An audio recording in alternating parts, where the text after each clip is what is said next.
జల్దీ software job కొడదామనుకుంటురా? అయితే వీక్యూబ్ లో ట్రైనింగ్ తీసుకొని మంచి జాబ్ కొట్టేయుర్రి.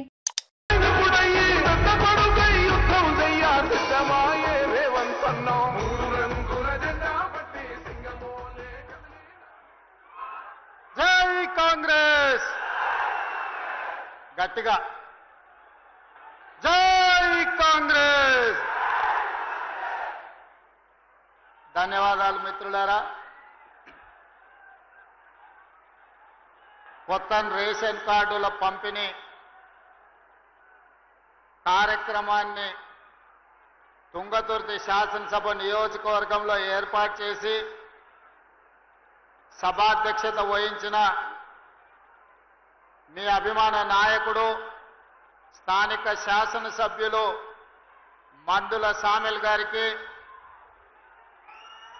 అదేవిధంగా ఈ కార్యక్రమంలో ముఖ్య అతిథులుగా పాల్గొన్న శాసన మండలి చైర్మన్ పెద్దలు గుత్తా సుఖేందర్ రెడ్డి గారికి, శాసనసభ అధ్యక్షులు గడ్డం ప్రసాద్ కుమార్ గారికి, ఈనాడు ప్రతి పేదవాడిని చల్లగా చూడాలి, వాళ్ళ కడుపు నింపాలి, వాళ్ళు చల్లగా ఉంటేనే ఇందిరమ్మ రాజ్యంలో పేదలు సుభిక్షంగా ఉంటారని ఆలోచన చేసి ఆనాడు హుజూరాబాద్ శాసనసభ నియోజకవర్గంలో సన్నబియ్య కార్యక్రమాన్ని పెద్ద ఎత్తున నిర్వహించి ఈనాడు తుంగతుర్తి శాసనసభ నియోజకవర్గంలో ప్రతి పేదవాడికి రేషన్ కార్డు ఇవ్వాలి, రేషన్ కార్డు పేదవాడి ఆత్మగౌరవం, పేదవాడి గుర్తింపు, పేదవాడి ఆకలిని తీర్చే ఒక గొప్ప ఆయుధమని ఆలోచన చేసి ఇంత గొప్ప కార్యక్రమాన్ని ఏర్పాటు చేసిన పెద్దలు సోదరులు సాగునీటి పారుదల శాఖ మాత్యులు civil supplies minister Uttam Kumar Reddy గారికి, అదేవిధంగా జిల్లా ఇన్ఛార్జ్ మినిస్టర్ మిత్రులు అట్లూరి లక్ష్మణ్ గారికి, అదేవిధంగా భూభారతి చట్టాన్ని తెచ్చి పేదలకు చుట్టంగా మార్చిన మిత్రులు రెవెన్యూ శాఖ మాత్యులు పొంగులేటి శ్రీనివాసరెడ్డి గారికి, మిత్రులు కాంగ్రెస్ పార్టీ అధ్యక్షులు శాసన మండలి సభ్యులు మహేష్ కుమార్ గౌడ్ గారికి, మీ అభిమాన నాయకుడు స్థానిక పార్లమెంట్ సభ్యులు మిత్రులు చామల కిరణ్ రెడ్డి గారికి, అదేవిధంగా పార్లమెంట్ సభ్యులు కేంద్ర మాజీ మంత్రివర్యులు బలరాం నాయక్ గారికి, అదేవిధంగా మీ పక్క శాసనసభ నియోజకవర్గ ఎమ్మెల్యే వేముల వీరేశం గారికి, బీర్ల ఐలయ్య గారికి, కుంభం అనిల్ రెడ్డి గారికి, నాగార్జున సాగర్ శాసనసభ్యులు జైబీ రెడ్డి గారికి, మిర్యాలగూడ శాసనసభ్యులు బి లక్ష్మారెడ్డి గారికి, అదేవిధంగా రామచందర్ నాయక్ గారికి, శంకర్ నాయక్ శాసన మండలి సభ్యులకి, శాసన మండలి సభ్యులు అద్దంకి దయాకర్ గారికి, అదేవిధంగా మురళీ నాయక్ గారికి, యశస్విని రెడ్డి గారికి, వేదిక మీద ఉన్న పెద్దలందరికీ, ప్రభుత్వ అధికారులకు, ప్రాణ సమానులైన తుంగతుర్తి శాసనసభ నియోజకవర్గ నలుమూలల నుంచి విచ్చేసిన వేలాది మంది మా ఆడబిడ్డలందరికీ కూడా మనస్ఫూర్తిగా ధన్యవాదాలు, కృతజ్ఞతలు. మిత్రులారా, ఆనాడు శాసనసభ ఎన్నికల సందర్భంగా వివిధ ప్రాంతాలలో పర్యటన చేస్తూ దాదాపుగా 6 గంటలు ఆలస్యంగా వచ్చిన తుంగతుర్తి ఆనాడు బహిరంగ సభలో లైట్లు లేకపోయినా, చీకట్లు ముసురుకున్నా మీరే మీ సెల్ ఫోన్లతో లైట్లు పెట్టి ఆనాడు పెద్ద ఎత్తున వేలాది మంది కాంగ్రెస్ పార్టీ కార్యకర్తలు తరలి వచ్చి తప్పకుండా తుంగతుర్తి శాసనసభ నియోజకవర్గ గడ్డ మీద కాంగ్రెస్ జెండా ఎగరేస్తామని అండగా నిలబడి ఆనాటి తర్వాత మళ్ళీ ఈనాడు కూడా అదే ఉత్సాహంతో ఊపుతో మీరందరూ కూడా నన్ను కలవడానికి అభినందించడానికి విచ్చేసినందుకు మీకు అందరికీ మనస్ఫూర్తిగా ధన్యవాదాలు. మిత్రులారా, ఈ తుంగతుర్తి గడ్డకు ఒక గొప్ప చరిత్ర ఉన్నది. ఇంతకుముందే చెప్పిండ్రు, భీమిరెడ్డి నరసింహారెడ్డి గారి నుంచి మొదలు పెడితే ఈ నల్గొండ జిల్లాలో సాయుధ రైతాంగ పోరాటానికి ఊపిరిలూది. ఆనాడు ఇది నల్లగొండ అని ఈనాడు ఇది నల్లగొండ అంటే ఆనాడు ఇది నల్లగొండ కాదు ఎర్రగొండ అని చెప్పి ఈ ప్రాంతం నుంచి ఉద్యమానికి ఊపిరిలూది. భూమి కోసం, భుక్తి కోసం, విముక్తి కోసం సాయుధ రైతాంగ పోరాటాన్ని నిర్మించి నిజాము నవాబుల నుంచి, రజాకర్ల నుంచి విముక్తి కలిగించిన గడ్డ ఏది అంటే అది నల్లగొండ గడ్డ, తుంగతుర్తి ప్రాంతం అని చెప్పి ఈరోజు మనం చెప్పుకోక తప్పదు. ఈ నల్లగొండ ప్రాంతానికి మొట్టమొదటి పార్లమెంట్ ఎన్నికలు జరిగినప్పుడు ఆనాటి ప్రధానమంత్రి పండిట్ జవహర్లాల్ నెహ్రూ కంటే కూడా రావి నారాయణ రెడ్డి గారికి అత్యధిక మెజారిటీ ఇచ్చి ఈ ప్రాంత సాయుధ రైతాంగ పోరాట పౌరుషాన్ని దేశానికి చాటి చెప్పిన ప్రాంతం. ఈ ప్రాంతంలో ఒక ధర్మభిక్షం కావచ్చు, ఒక దొడ్డి కొమరయ్య కావచ్చు, ఆరుట్ల కమలాదేవి కావచ్చు, మల్లు స్వరాజ్యం కావచ్చు, సాయుధ రైతాంగ పోరాటంలో నిలబడి పేదల కోసం అసూలు బాసిన వాళ్ళు ఎంతో మంది నల్గొండ జిల్లా నుంచి ఉన్నారు. ఈ నల్గొండ జిల్లా చరిత్రనే తెలంగాణ చరిత్ర అంటే అతిశయోక్తి కాదు. ఈనాడు తెలంగాణ చరిత్ర ఎవరు లిఖించినా, చరిత్రకారులు ఎవరు ప్రస్తావించినా నల్గొండ గడ్డ గురించి ప్రస్తావించకుండా ఉండలేరు. అలాంటి ఈ గడ్డ మీద నుంచి ఈనాడు పేదలకు అందించే రేషన్ కార్డుల కార్యక్రమాన్ని ఏర్పాటు చేసుకోవడం అంటే తెలంగాణ నలుమూలల పేదలకు 4 కోట్ల మంది ప్రజలకు ఈ రోజు కడుపు నిండా సన్న బియ్యం వండి అన్నం పెట్టే రోజులు వచ్చినాయి. అందుకే వేలాది మంది మా అక్కలు, మా ఆడబిడ్డలు ఇక్కడికి వచ్చి ఆశీర్వదించడానికి వచ్చిండ్రు. వాళ్ళందరినీ నేను మనస్ఫూర్తిగా అభినందిస్తున్నా. మిత్రులారా, ఈ నల్గొండ జిల్లాలో కాంగ్రెస్ పార్టీకి ఉన్న అనుబంధం, ఈ నల్గొండ ప్రాంతాన్ని సస్యశ్యామలం చేయాలని ఆనాటి మొట్టమొదటి ప్రధానమంత్రి పండిట్ జవహర్లాల్ నెహ్రూ గారు నాగార్జున సాగర్ని నిర్మించి నల్గొండ జిల్లాకు నీళ్లు ఇవ్వాలని, నాగార్జున సాగరే కాదు శ్రీశైలం కావచ్చు, ఎస్ఆర్ఎస్పి కావచ్చు, ఆనాడు పండిట్ జవహర్లాల్ నెహ్రూ గారు కట్టిన ప్రాజెక్టులే ఇవాళ తెలంగాణ ప్రాంత రైతాంగాన్ని బీళ్లు తడుపుతున్నాయి. అదే కాదు, ఈ నల్గొండ జిల్లాలో ఈ ప్రాంతంలో పారుతున్న మూసీ నది ఆనాడు కాంగ్రెస్ పార్టీ నిర్మించింది. కాంగ్రెస్ పార్టీ నల్గొండ జిల్లాకు నీళ్లు ఇచ్చింది. ఇవాళ నేను అడుగుతున్న మిత్రులారా, ఇవాళ ఒక ఆయన ఎట్లొస్తాడో ముఖ్యమంత్రి అడ్డుకుంటా ఆయన గోదావరి నీళ్లు తేలేదు అని అన్నాడట. నేను ఆయనకు చెప్పదలుచుకుని పక్కనే కూతవేటు దూరం ఉంది, ఈ పక్కనే ఉన్నాడు. ఆయన ఉన్నది 3 అడుగులు, ఆయన 6 అడుగులు ఎత్తే కూర్చున్నాడట ముఖ్యమంత్రిని అడ్డుకుంటా అని. 3 అడుగులు ఆయనకు నేను ఒక మాట చెప్పదలుచుకున్నా. 3 రోజులు అవకాశం ఇస్తే గోదావరి జలాలు తుంగతుర్తి నియోజకవర్గానికి తెస్తా అని ఆయన పేపర్ల ప్రకటన చూసిన. 3 రోజులు కాదు, 10 ఏళ్ళు మీకు అవకాశం ఇచ్చిండు.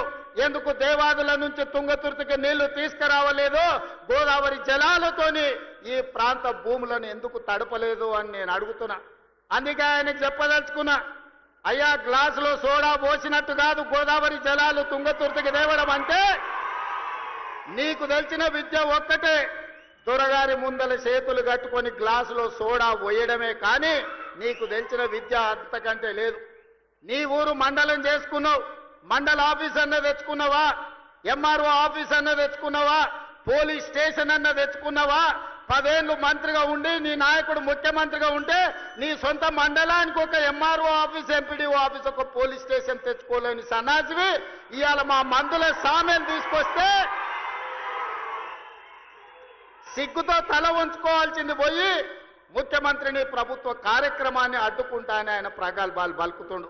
ఏది ఒక్కసారి అడ్డుకొని చూడు, మా తుంగతుర్తి నియోజకవర్గంలో కాంగ్రెస్ పార్టీ కార్యకర్తలు చూసుకుంటారు. గా పక్కనే రామరెడ్డి దామోదర్ రెడ్డి గారు ఉన్నారు ఊరికాడ. మేమందరం ఈ వేదిక మీద ఉన్న వాళ్ళు ఎవరు అక్కర్లేరు. మా దామన్న ఒక్కడు జాడు ఈ నియోజకవర్గంలో కూర్చుంటే అడ్డుకునేటోళ్ళు ఎవరో, అడ్డం పడేటోళ్ళు ఎవరో, వాళ్ళ కథ ఏందో, వాళ్ళ కమామిస్ ఏందో దామన్ననే తేల్చగలడు. ఇవన్నీ నేను మాట్లాడగలను, కానీ ఇది అధికార కార్యక్రమం కాబట్టి ఎక్కువ తక్కువ నేను ఇంకా చెప్పదలుచుకోలేదు.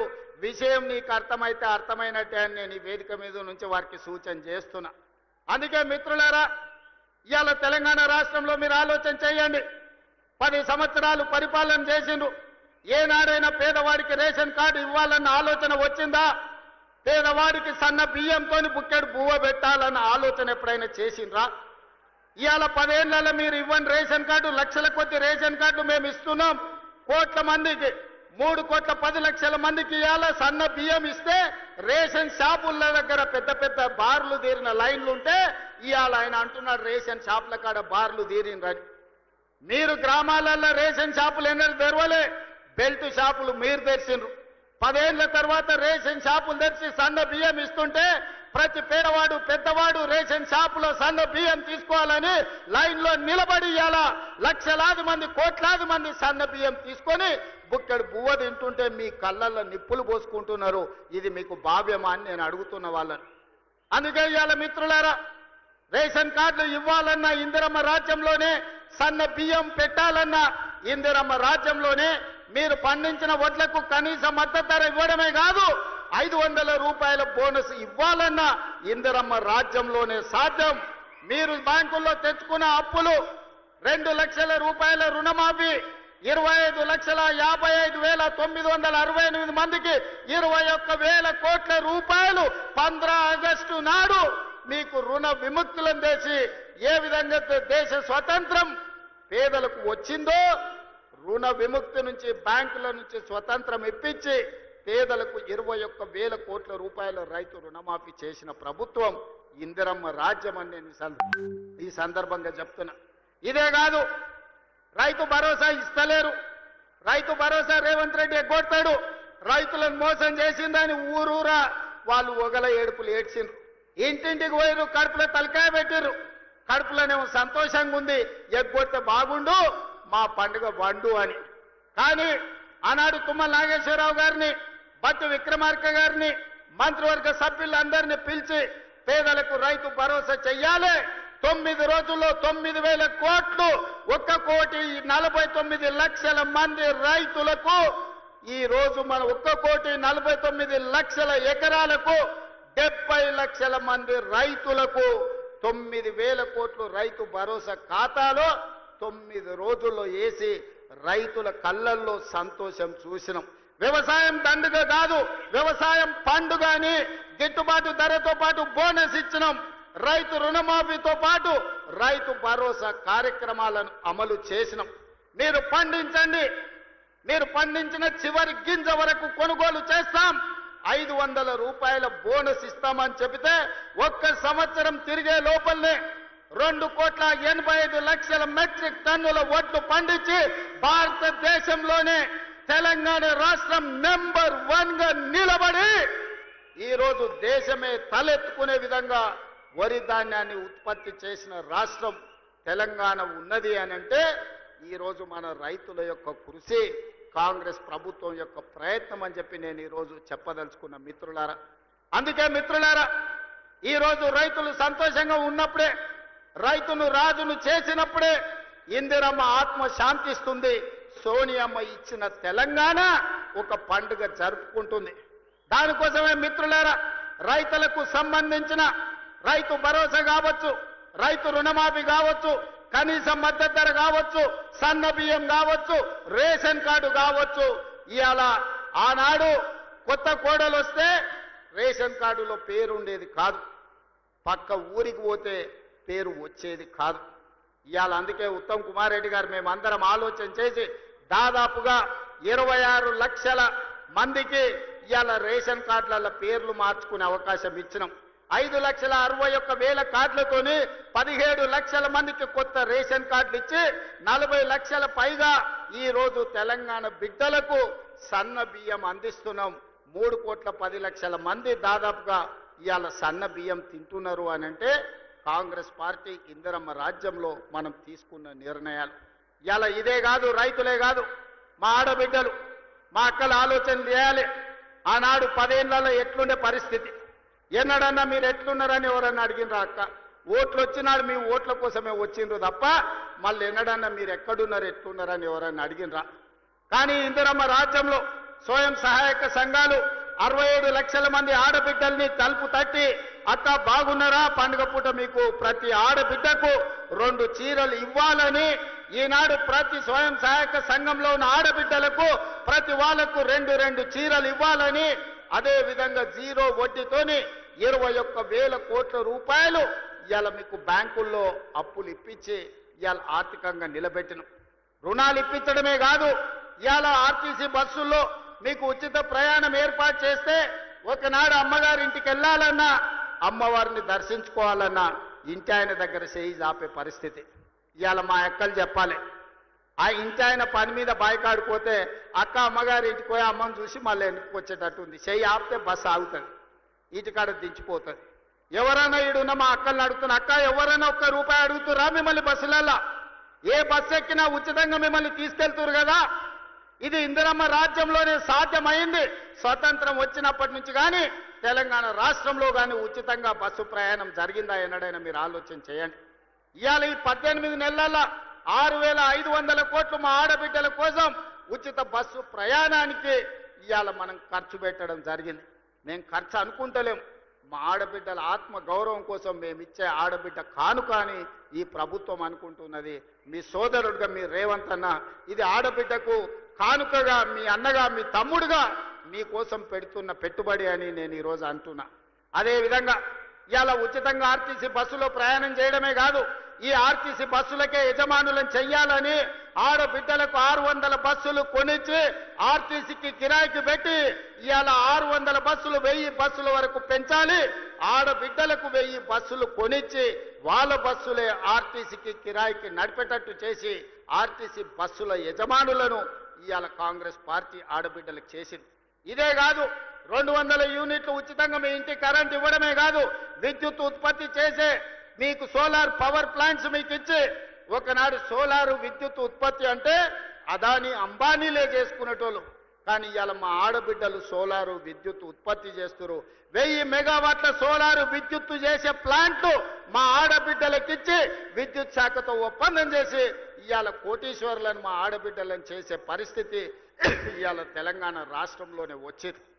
అదే కాదు, ఆనాడు పెట్రోల్ బంకులు అంటే అంబానీలు నడుపుకునే రిలయన్స్ పెట్రోల్ బంకులని, కానీ ఇవాళ స్వయం సహాయక సంఘాలకు జిల్లా కేంద్రాలలో ఎక్కడెక్కడ ప్రభుత్వ స్థలాలు ఉంటే స్వయం సహాయక సంఘాలకు మీకు స్థలాలు ఇచ్చి పెట్రోల్ బంకులు నడిపించి రిలయన్స్ అంబానీలతో పోటీ పడే విధంగా ఇవాళ పెట్రోల్ బంకులు నడిపించే బాధ్యత మా ఆడబిడ్డలకు మా అక్కలకు ఇచ్చినాం. ఇవాళ పాఠశాలలు గ్రామాలలో ఉండే బడులు అమ్మ ఆదర్శ పాఠశాల పేరు మీద పాఠశాలల నిర్వహణ ఇవాళ మీకే ఇచ్చినాం. పాఠశాలకు హాస్టళ్లకు కూరగాయలు కొనుగోలు చేసే కాంట్రాక్టు మీకే ఇచ్చినాం. ఇవాళ పిల్లలకు బట్టలు కుట్టే బిజినెస్ ఇవాళ మీ చేతుల్లో పెట్టినాం. తల్లి చేతుల్లో పెడితే బిడ్డకు ఎట్లాంటి బట్టలు కుట్టాలనో సమయానికి ఎట్లా ఇవ్వాలనో అక్కలు చెల్లెళ్ళు ఇవాళ ఇస్తారు అని చెప్పి అది కూడా మీ చేతుల్నే పెట్టినాం.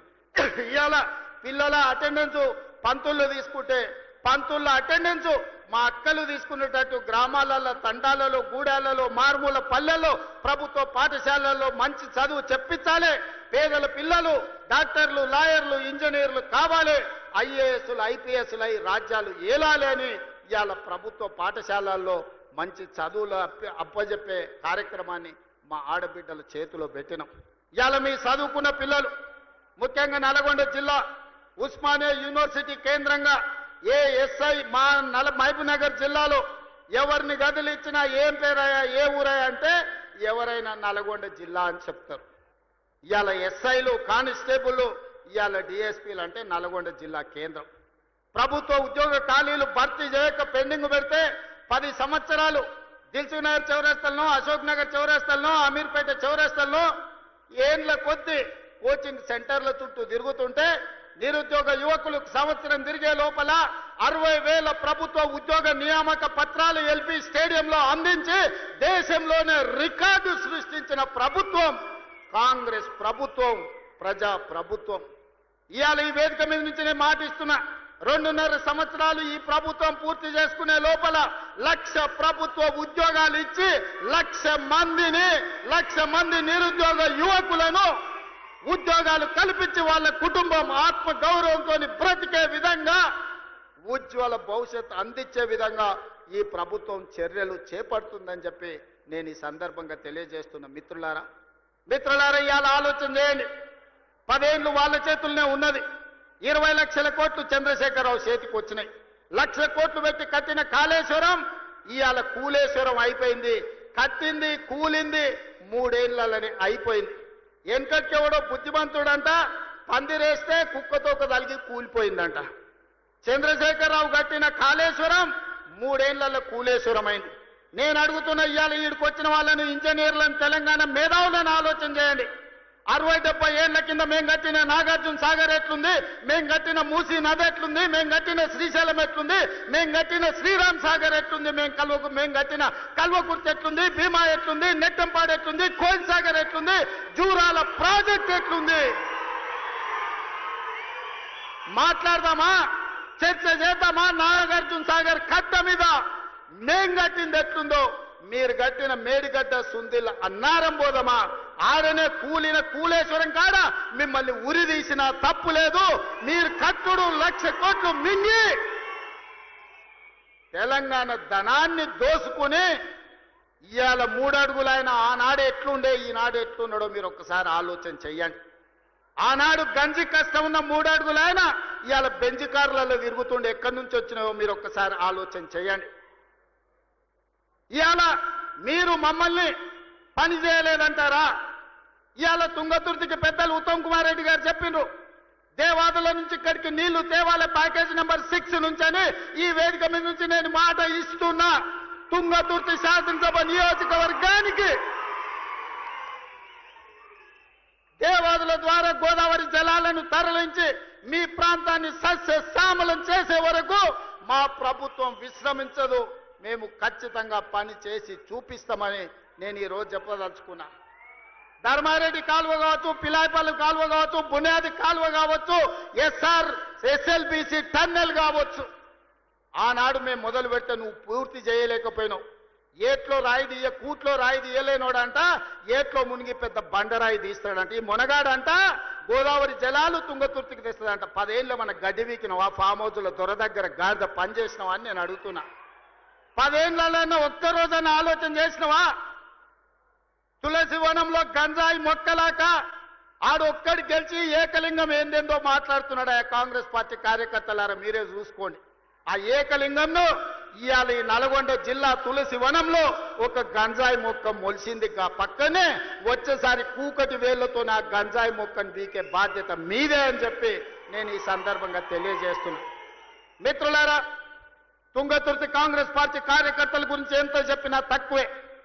ఆనాడు మందుల శామ్యుల్కు ఢిల్లీ టికెట్ ఇచ్చినప్పుడు కాంగ్రెస్ పార్టీ ఆశీర్వదించినప్పుడు మందుల శామ్యుల్ నేను అడిగిన పిలిచి ఎంత ఉందని 50 ఉంది సార్ అన్నాడు. మళ్ళీ ఎస్సనగదు ఉంది మందుల శామ్యుల్ దగ్గర బాగానే జమ చేసిండు అనుకున్నా. 50 అంటే అన్నా 50,000 ఉన్నాయి సార్ అన్నాడు. జేబులో 50,000 పెట్టుకొని తుంగతుర్తికి వస్తే 60,000 మెజార్టీతోని గెలిపించిన మీ రక్తాన్ని చెమటగా మార్చి సోనియమ్మ ఆశీర్వదించి పంపించిన మందుల శామ్యుల్ జేబుల్లో సోనియమ్మ ఫోటో పెట్టుకొని వస్తే మీరు గుండెల్లో పెట్టి చూసుకొని భుజాల మీద మోసి ఈ రోజు 60,000 పైచిలకు మెజార్టీతోని ఇవాళ ఎమ్మెల్యేని చేసింది. మందుల శామ్యుల్ వాళ్ళందరినీ కుటుంబ సభ్యులు నీ సోదరు వాళ్ళందరినీ నువ్వు మంచిగా చూసుకోవాలి. వాళ్ళందరి కష్ట సుఖాలల్లో కలుపుకపోవాలి. ఓరికి బాధ ఉంటుంది, ఓరికి దుఃఖం ఉంటుంది, ఓరి కోపం ఉంటుంది, ఒకరికి ఆలోచన ఉంటుంది, ఒకరికి ఆశ ఉంటుంది. నువ్వు స్థానిక శాసనసభ్యుడివి, ఓపికతోనే అందరినీ కలుపుకపోవాలి. ఎందుకంటే ఆ ఎల్లా కేవలం సోనియమ్మ మాట మీద నిన్ను 60,000 మెజార్టీతో వీళ్ళే గెలిపించారు. వీళ్ళే భుజాల మీద మోసిన రాయల్లో సోనియమ్మని నమ్ముకొని ఇవాళ వాళ్ళని కడుపులో పెట్టి చూసుకోవాల్సిన పెద్దన్న బాధ్యత నీదే. ఏదన్నా సమస్యలు ఉంటే ఆ పక్కల ఉత్తమాన్ని ఉన్నాడు, లేకపోతే మీ ఎంపీ సాపు చామల కిరణ్ ఉన్నాడు, కాదు కూడదంటే అడ్లూరు లక్ష్మణ్ ఉన్నాడు, అక్కడ కూడా కాకపోతే పైన నేనున్నా. మీరెవ్వరూ ఆధైర్యపడకండి. స్థానిక సంస్థలలో సర్పంచ్ కావచ్చు, ఎంపీటీసీ కావచ్చు, జడ్పీటీసీ కావచ్చు, జిల్లా పరిషత్ కావచ్చు, ఏ ఎన్నికలైనా మిమ్మల్ని గెలిపించే బాధ్యత, మిమ్మల్ని ప్రజాప్రతినిధులను చేసే బాధ్యత పార్టీ తీసుకుంటుంది, ప్రభుత్వం తీసుకుంటుంది.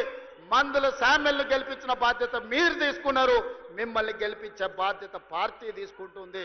తొందరలోనే స్థానిక సంస్థల ఎన్నికలు రాబోతున్నాయి. వేదిక మీద ఉన్న నాయకుల ఎలక్షన్లు అయిపోయినాయి, ఎమ్మెల్యేలు అయిపోయినాయి, ఎమ్మెల్సీలు అయిపోయినాయి, ఎంపీలు అయిపోయినాయి. మా దయాకర్ ఎమ్మెల్సీ అయ్యిండు, మా శంకర్ నాయక్ ఎమ్మెల్సీ అయ్యిండు, ఆ పక్కల సత్యం ఎమ్మెల్సీ అయ్యిండు. 4 ఇస్తే 3 మీకే ఇచ్చినమయ్యా. నల్గొండలకు 4 ఎమ్మెల్సీలు కాంగ్రెస్ ఇస్తే 3 మీ నల్గొండకే ఇచ్చినమయ్యా. మంత్రులు మీ దగ్గరనే ఉన్నారు, ఎంపీలు అన్నీ మీరే గెలిపించారు, అన్ని మీ నల్గొండకే ఇచ్చినాం. ఏది మిమ్మల్ని కాదనిలే. ఎందుకంటే ఈ నల్గొండలో నిఖార్సైన కాంగ్రెస్ పార్టీ కార్యకర్తలు ఉన్నారు, కష్టపడతారు. కాబట్టి ఇవాళ మీకు అన్ని అవకాశాలు వచ్చినాయి. భవిష్యత్తులో కూడా ఈ నల్గొండ జిల్లాను ప్రత్యేకంగా చూసి ఇక్కడి పార్టీ కార్యకర్తలను కాపాడుకునే బాధ్యత పార్టీ ప్రత్యేకంగా తీసుకుంటుంది. మా మిత్రులు మహేష్ గౌడ్ గారికి అధ్యక్షునికి నేను సూచన చేస్తున్నా, నల్గొండలకు ప్రత్యేకంగా సమయం ఇచ్చి వాళ్ళతోని కూర్చొని మాట్లాడి వాళ్ళ సమస్యలు ఏమున్నాయో తీర్చు. వాళ్ళకి జర ఆవేశం ఎక్కువ కానీ వాళ్ళు షెడ్యూల్ కాదు. జర కోపం వస్తే దాచుకునే తత్వం నల్గొండ జిల్లాకు లేదు. అందుకే ఈ కార్యకర్తలు గట్టిగా కోపంగా మాట్లాడతారు కానీ వివరించి చెప్తే అన్ని వింటారు. నాకు ఆ నమ్మకం విశ్వాసం ఉంది. చిన్న ఏమన్నా ఉంటే మనం అన్ని కూడా సర్దిద్దుకొని రాబోయే స్థానిక సంస్థలల్లో ఒక్క గంజాయి మొక్క కూడా మొలవనియొద్దు. ఎందుకంటే మీరు అనుకుంటే ఈ జిల్లాల బీఆర్ఎస్ అనేది ఉండదు, నేల మట్టం తూడ్చేసే శక్తి మీకున్నది. అందుకే మిత్రులారా ఇవాళ ఇది ఒక మంచి కార్యక్రమం. ఇక్కడ ఉండే మా అక్కల్ని మా చెల్లెళ్ళని నేను అడుగుతున్నా, ఇంటికి వెళ్ళండి, ఇంటి ఆయనతో మాట్లాడండి. చెప్తే ఇంటే సరే సరే, లేకపోతే ఆయనకు చెప్పకరి. ఎందుకంటే ఆయన అప్పుడప్పుడు అక్కడిక్కడ చూస్తాడు. సన్నబియ్యం ఇచ్చినమా లేదా ఆలోచన చేయండి. రేషన్ కార్డు వచ్చిందా లేదా ఆలోచన చేయండి. రైతు రుణమాఫీ జరిగిందా లేదా మీరు చూసుకోండి. ఇందిరమ్మ ఇల్లు కట్టుకుంటురా లేదా మీరు ఆలోచన చేయండి. రైతు భరోసా వచ్చిందా లేదా మీరు చూసుకోండి. గ్రామానికి మంచినీళ్ళు వచ్చినాయా లేదా మీరు చూసుకోండి. మీ అన్న, మీ సోదరుడు, మీ తమ్ముడు, మీ రేవంత్ అన్న ఎప్పుడు వచ్చినా మిమ్మల్ని కలుస్తున్నాడా లేదా చూడండి. ఆ ఏళ్ళ ముఖ్యమంత్రి ఎట్లుండే, ఇవాళ మీ అన్ననో మీ తమ్ముడో ఎట్లున్నాడో ఒక్కసారి ఆలోచన చెయ్యండి. అందుకే ఇవాళ ఎవరు ఎట్లున్నా 10 ఏళ్ళు మనం ఉంటాం. నేను ఈ వేదిక మీద నుంచి ఒక్క మాట స్పష్టంగా చెప్పదలుచుకున్నా, ఆశపడుతున్న వాళ్ళకు ఒంటె పెదాలంట ఊగులాడుకుంటూ ఉంటాయి, కింద నక్క కూర్చొని ఎదురు చూస్తుందంట ఒంటె పదాలు రాళ్ళు పడితే ఎత్తుకొని ఉరుకుదామని. ఇవాళ బీఆర్ఎస్ వాళ్ళు కూడా గట్లనే ఇంకొస్తుంది మాకు అధికారం అని వాళ్ళు ఆలోచన చేస్తారు. 94 నుంచి 2004 2 సార్లు టీడీపీ అధికారంలో ఉంది. 2004 నుంచి 2014 వరకు 2 సార్లు కాంగ్రెస్ పార్టీ వైఎస్ రాజశేఖర రెడ్డి నాయకత్వంలో అధికారంలో ఉంది. 2014 నుంచి 2024 వరకు చంద్రశేఖరరావు అధికారంలో ఉన్నాడు. 2024 నుంచి 2034 వరకు కాంగ్రెస్ పార్టీ కార్యకర్తల అధికారంలో ఉంటారు. 10 ఏళ్ళు తెలంగాణ గడ్డ మీద కాంగ్రెస్ జెండా రెపరెపలాడుతూనే ఉంటది. 2035కు తెలంగాణ ఆదాయాన్ని $1 ట్రిలియన్ ఎకానమీగా మార్చి ప్రపంచంతోనే పోటీ పడే విధంగా తెలంగాణ రాష్ట్రాన్ని తీర్చిదిద్దుతాం.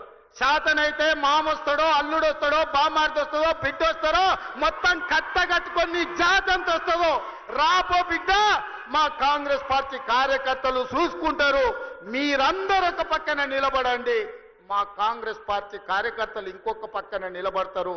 10 ఏళ్ళు ఎవడు వచ్చినా, ఎవడు ఏడ్చినా, ఎవడన్నా పోయి బాయిలో దుంకి సచ్చినా ఇందిరమ్మ రాజ్యమే ఉంటది, రైతు రాజ్యం ఉంటది. వ్యవసాయం దండుగ కాదు, వ్యవసాయాన్ని పండుగ చేసి ప్రతి కాంగ్రెస్ పార్టీ కార్యకర్తను వాళ్ళ జీవితాన్ని ప్రజలకు అంకితం చేసే విధంగా మన పరిపాలన ఉంటుంది. తెలంగాణ మోడల్ ఇవాళ ఎస్సీ ఉపకులాల వర్గీకరణ భారతదేశంలోనే అమలు చేసిన ఏకైక రాష్ట్రం తెలంగాణ రాష్ట్రం. అదేవిధంగా 1931లో బ్రిటిష్ వాళ్ళు కులగణన చేస్తే 100 ఏళ్ల తర్వాత భారతదేశంలో మొట్టమొదటి రాష్ట్రం తెలంగాణ రాష్ట్రం. జనగణనలో కులగణన చేసి దేశానికి ఆదర్శంగా నిలబడి నరేంద్ర మోడీ మెడలు వంచి దేశంలోనే కులగణన చేసే విధంగా ఇవాళ పరిపాలన అందిస్తున్న రాష్ట్రం తెలంగాణ రాష్ట్రం. ఇదే కాదు, రేపు జరగబోయే స్థానిక సంస్థలల్లా 42% బలహీన వర్గాలకు రిజర్వేషన్లు ఇస్తామని మా నాయకుడు రాహుల్ గాంధీ చెప్పిండు.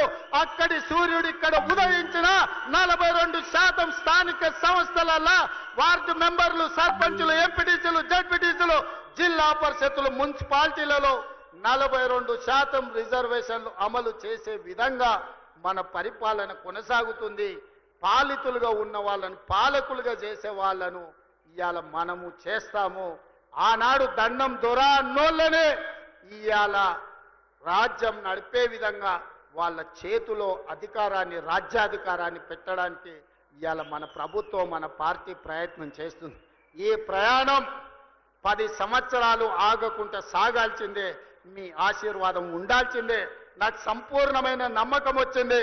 తుంగతుర్తికి వచ్చిన తర్వాత వేలాది మంది ఇక్కడికి వచ్చి ఆశీర్వదించి అండగా నిలబడి, ముఖ్యంగా మా ఆడబిడ్డలు, మా అక్కలు, మా చెల్లెండ్లు, ఈ రోజు ఇందిరమ్మ రాజ్యంలో మాకు రక్షణ ఉంది, సోనియమ్మ రాజ్యంలో పనికి ఆహార పథకం తేవడమే కాదు, ఈ రోజు ఉపాధి హామీ పథకాన్ని తీసుకొచ్చి ఆడబిడ్డల్ని ఆదుకున్న ఈ ప్రభుత్వం చల్లగా ఉండాలని ఆశీర్వదించడానికి విచ్చేసినందుకు మీ అందరికీ మనస్ఫూర్తిగా ధన్యవాదాలు తెలియజేస్తూ మీ అందరి దగ్గర సెలవు తీసుకుంటున్న మిత్రులారా, జై కాంగ్రెస్. గట్టిగా ఆ పక్కలోనే ఆయన గుండెలు ఆగాలి. ఊర్లో ఇంటికాడ టీవీలో చూస్తుండే గట్టిగా వినిపించాలి. సరేనా? జై కాంగ్రెస్, జై జై కాంగ్రెస్. ధన్యవాదాలు మిత్రులారా.